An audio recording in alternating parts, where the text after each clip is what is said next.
Thank you, sir. Give me opportunity. Thank you. Shri Jayant Sinha ji. बहुत धन्यवाद माननीय सभापति महोदय। आज आपने सप्लीमेंट्री डिमांड फॉर ग्रांट्स को समर्थन देने के लिए मुझे एक अवसर दिया है बोलने के लिए, उसके लिए मैं आपको बहुत धन्यवाद देता हूं, आभार व्यक्त करता हूं। सभापति महोदय, अभी चुनाव के परिणाम आए और जब चुनाव के परिणाम आने लगे तो हम सबके सामने एक ऐतिहासिक दृश्य हम सबको नजर आया। और वो क्या था वो ऐतिहासिक दृश्य? वो ऐसा था कि जो हम लोगों ने भारत में कभी देखा ही नहीं था, वो हमको नजर आया कि गुजरात में भारतीय जनता पार्टी के माननीय प्रधानमंत्री जी के दूरदर्शी और साहसिक और कुशल नेतृत्व के कारण छठे बार लगातार भारतीय जनता पार्टी की जीत हुई और हम लोगों ने इतिहास रचा। और मैं इस चुनावी परिणाम के बारे में, सप्लीमेंट्री डिमांड फॉर ग्रांट्स के बारे में मैं क्यों कह रहा हूं? मैं इसलिए कह रहा हूं कि अगर आज भारत में सर्वांगीण विकास, संपूर्ण विकास का अगर कहीं भी उदाहरण है, नीतियां बनाने का कहीं कोई भी उदाहरण है, कुशल बजट रखने का कहीं कोई भी उदाहरण है, तो वो गुजरात में है, जहां हमारी डबल इंजन की सरकार चली है। और अब वही कुशल नीति, वही नेतृत्व अब भारत को भी मिल रहा है और इस सप्लीमेंट्री डिमांड फॉर ग्रांट्स में वो नजर आ रहा है। और वही जो हमें सफलता गुजरात में मिली है, वही सफलता मुझे पूरा विश्वास है और मुझे लगता है माननीय सदस्य भी मेरे साथ इसमें सहमत होंगे कि जो सफलता हमें गुजरात में मिलती आई है चुनावी परिणाम में, वो हमको भारत में भी मिलती आएगी, क्योंकि वही कुशलता, वही जनहित, वही सार्वजनिक सोच के साथ हम लोग ऐसे बजट बनाते हैं। इस बजट में 3-4 ऐसे बिंदु हैं जिस पे मैं आपका ध्यान आकर्षित कराना चाहता हूं और जनता का ध्यान आकर्षित कराना चाहता हूं।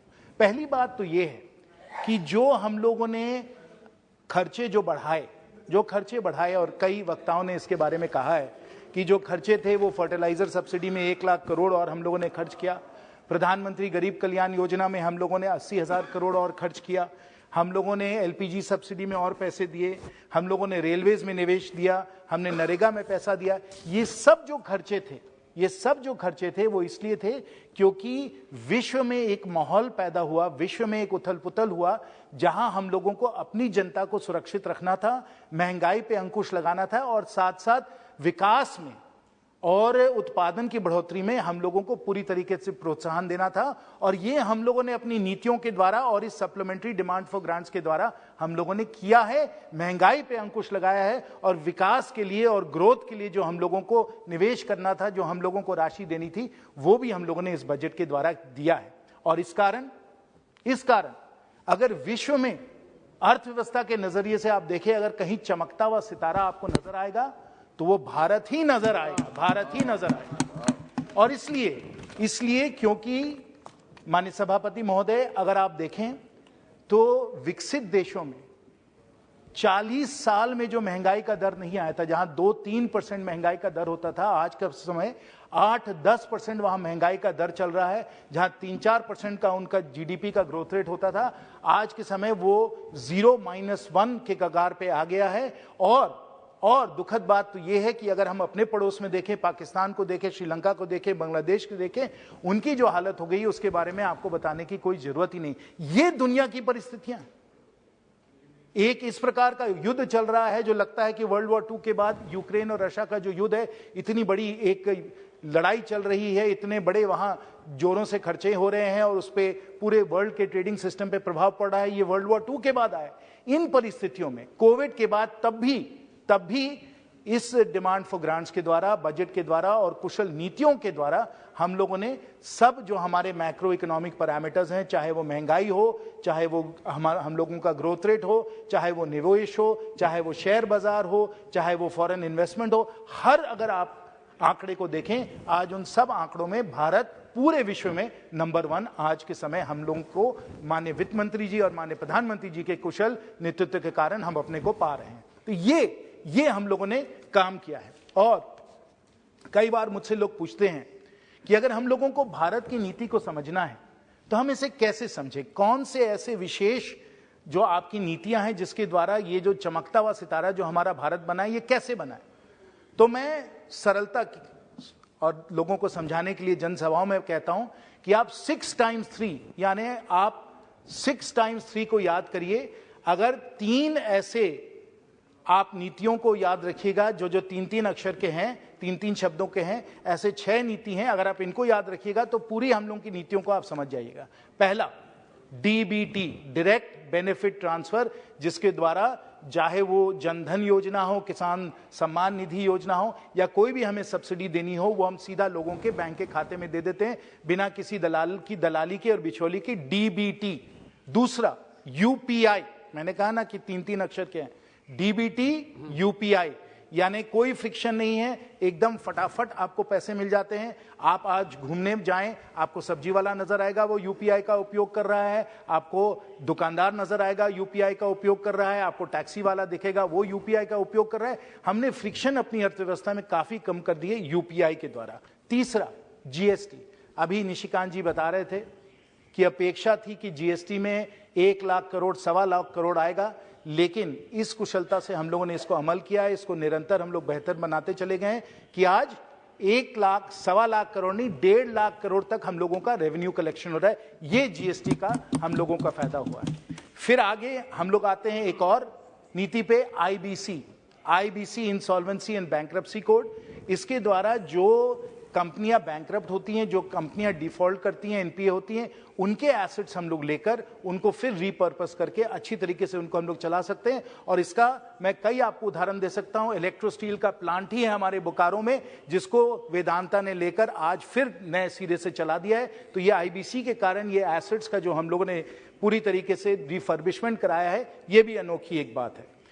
फिर मैं 5वीं बात पे आता हूं, AIL, एयर इंडिया लिमिटेड। इस पे भी चर्चा हुई थी, माननीय शशि थरूर जी ने इसके बारे में कहा, माननीय निशिकांत जी ने भी इसके बारे में कहा। मैं सिर्फ आप लोगों का इस पे एक महत्वपूर्ण निवेश के बारे में बताना चाहता हूं। कल ही अगर आपने अखबार में पढ़ा होगा, आपने देखा होगा कि एयर इंडिया अब टाटा ने जिसने ले ली है, उसमें 500 प्लेन का एयर इंडिया कह रहा है वो ऑर्डर करेगा।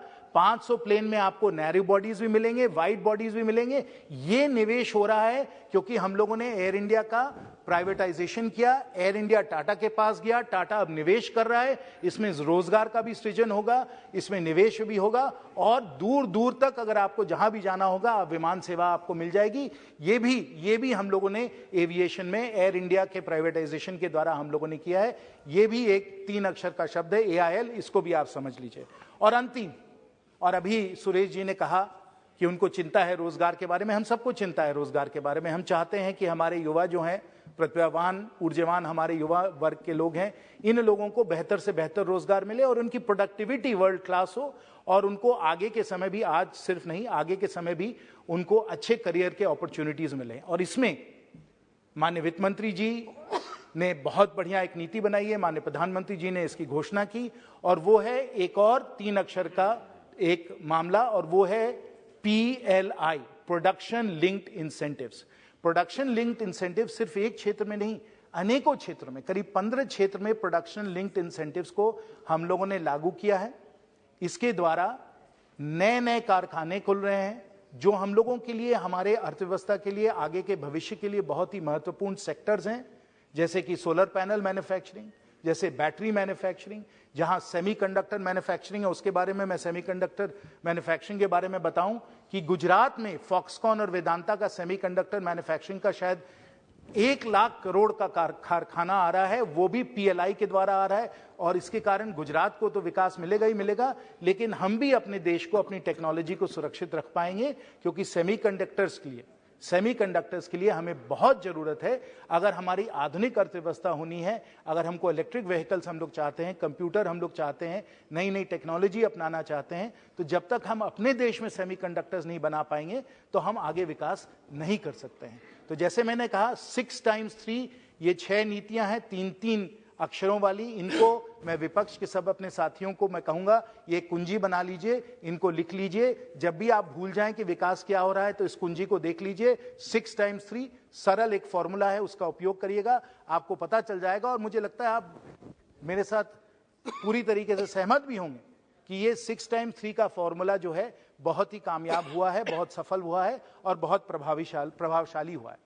तो माननीय सभापति महोदय, अगर हमें विकास को एक सुदृढ़ता देनी है, विकास को एक ऊर्जा देनी है, तो हमें ऐसे नीतियों को अपनाना पड़ेगा जो ना सिर्फ आज के दिन लेकिन अगले दशकों में भी भारत को आगे ले जा सकते हैं।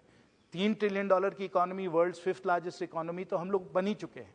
अब अनुमान है कि जल्द $5 ट्रिलियन की इकोनॉमी होगी, हम लोग 3rd लार्जेस्ट इकोनॉमी दुनिया की बन जाएंगे, आगे $10 ट्रिलियन की इकोनॉमी बनेगी। ये सब बनेगी क्योंकि माननीय प्रधानमंत्री जी के दूरदर्शी सोच है, सोच भारत की है, और वो जब ये नीतियां बनाते हैं तो वो भारत को एक ताकत देते हैं, भारत को एक शक्ति देते हैं, भारत को एक ऊर्जा देते हैं। और जब ये माननीय प्रधानमंत्री जी, माननीय वित्त मंत्री जी ऐसे कुशल नीतियां बना रहे हैं, ये बहुत दुखद बात है। और मैं अपने विपक्ष के साथियों को मैं अनुरोध करूंगा, विनती करूंगा, क्योंकि मुझे अर्थव्यवस्था के बारे में कुछ मालूम है, कि ये जो आप लोगों की रेवड़ी की जो नीतियां बन रही हैं, ये भारत को ले डुबाएंगी।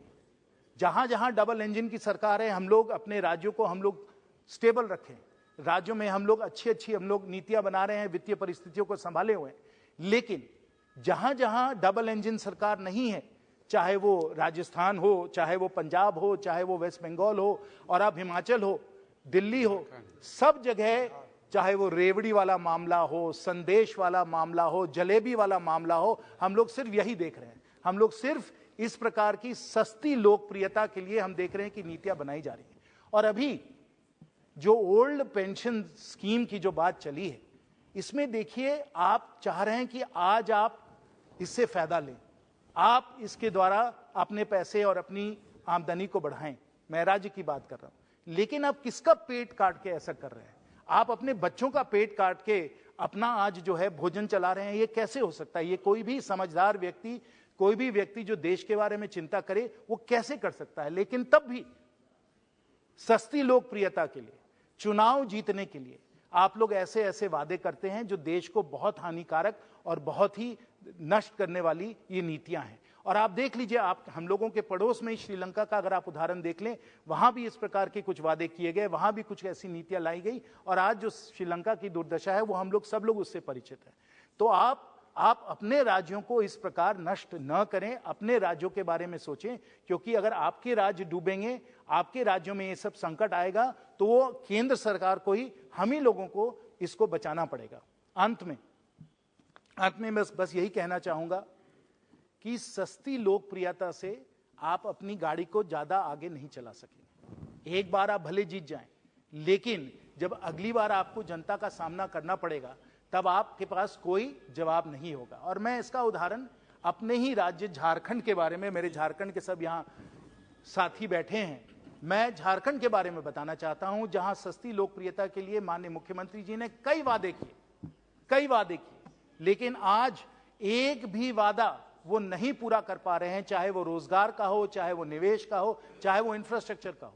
क्योंकि जब आपकी नीतियां ही नहीं ठीक है, जब आपकी सोच ही भ्रष्ट है, तो आप जनता को कैसे आप लाभ दिलवा सकते हैं? हमारे ही क्षेत्र हजारीबाग में मैं आपको बता दूं कि कई जगह हम लोगों को रेलवे ओवरब्रिज बनाना है, टोकी सूद में बनाना है, कुर्से में बनाना है। जहां जहां रेलवे ओवरब्रिज बनाना है, वहां राज्य सरकार को भी योगदान देना होता है, राज्य सरकार को भी भूमि अधिग्रहण करना पड़ता है। लेकिन राज्य सरकार जो सिर्फ लूट खसोट में लगी हुई है, जो सिर्फ बेईमानी में लगी हुई है, वो राज्य सरकार इस प्रकार के विकास के काम कर ही नहीं पा रही है। और जनता की आज जो दुर्दशा है, वो झारखंड में मेरे सब यहाँ साथी हैं, वो अच्छी तरह से जानते हैं। मेरे बगल में बैठे हुए माननीय जमशेदपुर के सांसद श्री विद्युत बरन महतो जी हैं। हम इंफ्रास्ट्रक्चर की बात करते हैं। विद्युत जी के हम लोग जमशेदपुर में दालबुंगड़ में जाकर हम लोगों ने हवाई अड्डे का शिलान्यास किया, हम लोगों ने हजारीबाग में शिलान्यास किया हवाई अड्डे का। इसमें राज्य सरकार की भी योगदान जरूरी है, चाहे वो फॉरेस्ट का एनओसी हो, चाहे वो भूमि अधिग्रहण हो। लेकिन जब आप सिर्फ सस्ती लोकप्रियता के बारे में सोचते हैं, आप भविष्य के बारे में नहीं सोचते हैं, आप देश के बारे में नहीं सोचते हैं, जनता के बारे में नहीं सोचते हैं, तो आप कोई काम नहीं कर सकते हैं। और मैं अभी से भविष्यवाणी करूंगा कि झारखंड में यह सरकार किसी भी हालत में वापस नहीं आएगी। लेकिन जहां गुजरात में जहां हम लोगों ने काम करके सही नीतियों के द्वारा कुशल प्रशासन के कारण और जनता के सहयोग के कारण जहां हम लोगों ने सर्वांगीण विकास, संपूर्ण विकास हम लोगों ने दिया है साथियों, सस्ती लोकप्रियता नहीं, हम लोगों ने सही लोकप्रियता वहां पाई है। और एक चुनाव नहीं, 2 चुनाव नहीं, 3 चुनाव नहीं, 5 चुनाव नहीं, 6 चुनाव हम लोग जीते हैं। और मैं समझता हूं कि अगर लोकतांत्रिक इतिहास विश्व में देखा जाए तो कहीं नहीं आपको दिखेगा कि इतने 27 साल के बाद भी, इतने सालों के बाद भी एक कोई ऐसी सरकार हो जिसका प्रो इनकम्बेंसी इतना हो कि 156 सीट जीते, 85% सीट जीते और इतने बड़ी बहुमत से हम लोग जीते, क्योंकि हम लोग सस्ती लोकप्रियता की ओर नहीं चलते हैं। हम लोग भारत माता को सुदृढ़ बनाने के लिए, भारत माता को मजबूत बनाने के लिए, देश का सर्वांगीण विकास बनाने के लिए हम लोग अपनी नीतियां बनाते हैं। और यही इस डिमांड फॉर ग्रांट्स में भी आपको जरूर नजर आएगा। आपको बहुत बहुत धन्यवाद। श्री जयदेव